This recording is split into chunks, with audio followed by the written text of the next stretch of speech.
Kyoken Modinger Love Story. Bab 2. Valentine Jason. By Baskoro Adiguna Hernawan. 1. Gerimis tipis jatuh perlahan di pundakku.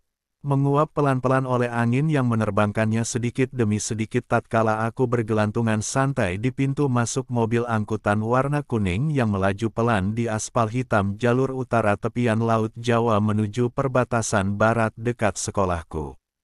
Debu-debu karbon monoksida dan bayangan tentang berapa lama waktu yang harus aku habiskan ketika menunggu angkot ini datang bercampur dengan ulet ke dalam otak serta kesadaranku. Angin yang berhembus menerpa kepala pitaku yang kemarin kena rahasia rambut, benar-benar menerbangkan anganku kepada pertanyaan tentang kakak kelasku bernama Sapira yang bisa-bisanya jadian dengan si Gobal. Kisah kartun Beauty and the Beast itu benar-benar nyata. Bangsat, untuk kesekian kalinya aku kalah bersaing dalam hal percintaan. Bukan hanya dalam hal percintaan. Mungkin aku memang terlahir sebagai pecundang. Angkot berancang-ancang untuk putar balik, sekolahku ada di seberang. Aku sudah mendapatkan tempat duduk sekitar 5 menit yang lalu. Sejak anak-anak berseragam biru turun di depan sekolah mereka. Penumpang yang terakhir adalah aku. Dan ketika angkot sampai di seberang, uang 1000 aku ulurkan, aku dengan santai melangkah ke pintu gerbang. Sederet guru sudah menunggu dan menatapku. Ketika langkahku semakin dekat, beberapa di antara mereka meneriakiku, menyuruhku untuk lebih cepat melangkahkan kaki karena jam sekolah sudah menunjukkan pukul 7. Mentari bersinar dari arah kanan, aku menyalami satu persatu guru yang berdiri berbanjar di sebelah kiri, kemudian berlari sebentar sebagai pencitraan bahwa aku tergesa-gesa menuju kelas. Bukan apa-apa. Aku hanya tidak nyaman jika harus diteriaki lagi dengan kata-kata, ayo lekas. 4.3. Percepatan dan kecepatan di jam pertama dan kedua. Persamaan aljabar di jam 3.4. Waktu istirahat akhirnya tiba. Kipas angin yang berputar pelan, tak mampu mengusir gerah yang menyelimuti seluruh permukaan kulit. Guru matematika keluar kelas, dan riuh seketika berkumandang. Saya tapi langsung berlari cepat keluar kelas menuju kantin, maklum makhluk itu memang jarang sarapan. Pelajaran hitung-hitungan itu pasti menghabiskan semua kalori yang ada di tubuhnya. Pukul 10 waktu Indonesia Barat. Sebenarnya aku sudah ingin meninggalkan kelas, tapi Jason mengajakku untuk membicarakan hal yang menarik. Sebuah rencana besar, tanggal 14 Februari besok. Rencananya Jason ingin nembak si Lita. Anak 10 IPA 3 yang sebulan belakangan dia deketin.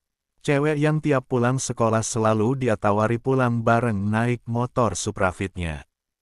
Cewek yang tiap istirahat kedua selalu dia samperin di kelasnya buat diajak makan bareng di kantin sekolah. Cewek yang selalu dia telepon tiap jam 9 malam sebelum tidurnya. Cewek yang selama 4 minggu belakangan selalu dia puji-puji dan ceritakan kepadaku setiap kali jam kosong maupun jam olahraga. Cewek yang namanya ditulis di meja kami pakai Steve X. Cewek yang namanya sudah bosan ku dengar. Dan hari ini, kemungkinan besar adalah hari terakhirku mendengar nama itu, Lita keluar dari kerongkongannya si Jason.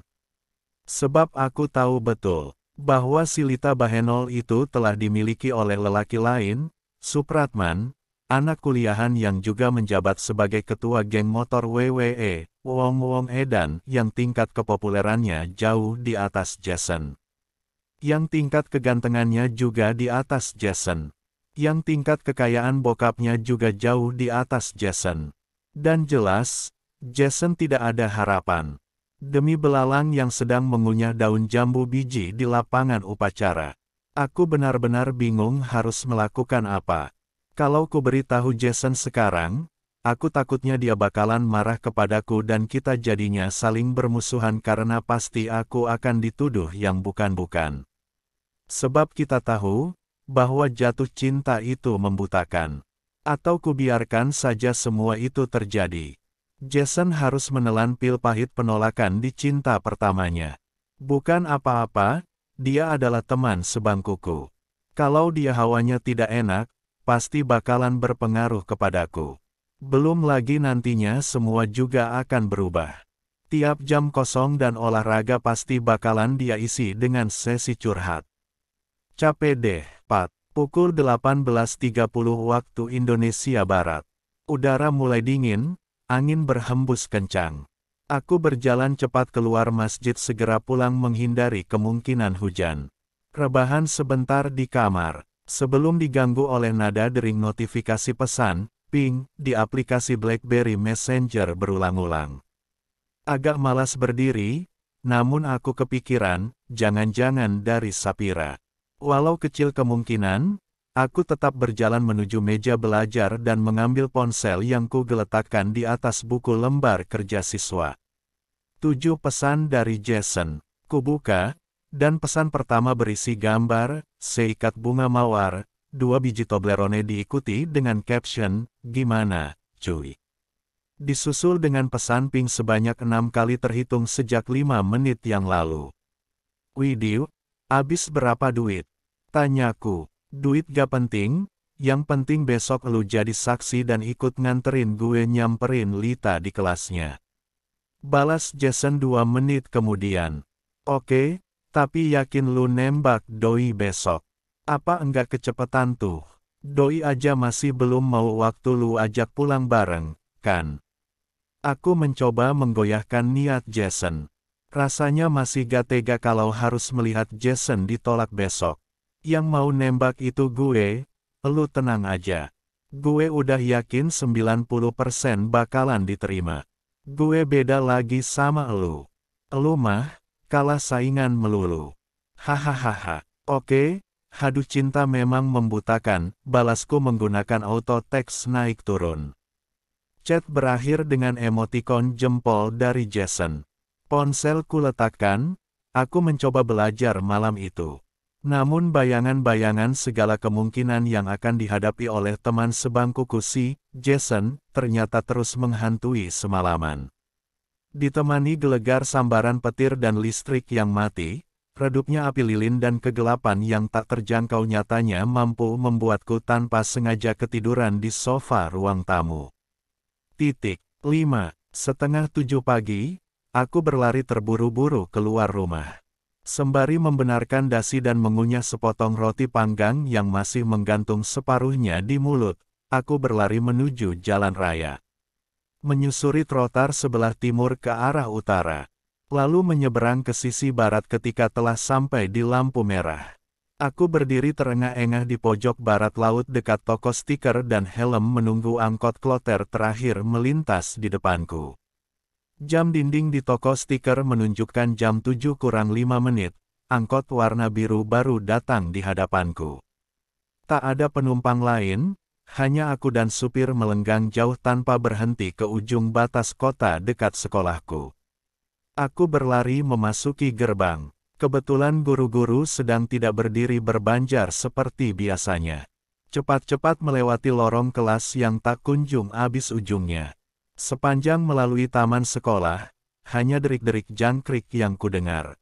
Sampai di sebuah persimpangan. Di sana ramai oleh mamalia lain yang berkerumun melingkar. Di tengah-tengah Jason sedang berlutut menyodorkan seikat mawar kepada Lita yang berdiri di depannya. "Lita, dengarkan aku yang sedang berlutut di hadapanmu ini. Mungkin ini adalah waktu yang tepat. Di hari kasih sayang ini, aku ingin mengungkapkan perasaanku kepadamu. Yang dimana, mungkin kau juga sudah mengetahuinya. Bahwa daku ini suka kepada dikau. Dan Lita, pada hari ini, aku ingin menyatakan bahwa aku mencintaimu. Maukah kau menjadi kekasihku, Lita?" "Oi, terima. Kerumunan itu menjadi heboh. Dari arah jam 3, kerumunan itu tiba-tiba terbelah. Seonggok pejantang berjaket kulit hitam muncul dari balik cahaya. Tangan kanannya membawa seikat bunga mawar putih sedangkan tangan kirinya memegang sekotak kado kecil berwarna merah. Dan ketika cahaya dari belakangnya meredup, barulah sosoknya terungkap. Dia adalah Supratman, Pria berbapak tajir ketua geng motor WWE yang sekaligus merangkap jabatan sebagai pacar si Lita. Kerumunan mamalia yang semula heboh berubah hening sesaat. Kemudian berubah menjadi kekaguman terhadap kemunculan Supratman. Lita yang semula berekspresi heran dengan apa yang dilakukan oleh Jason, berganti menjadi berseri. Sayang, Lita berlari ke arah Supratman kemudian memeluknya. Kamu jadi pulang, kok enggak ngabarin? Sengaja, mau ngasih surprise ke kamu.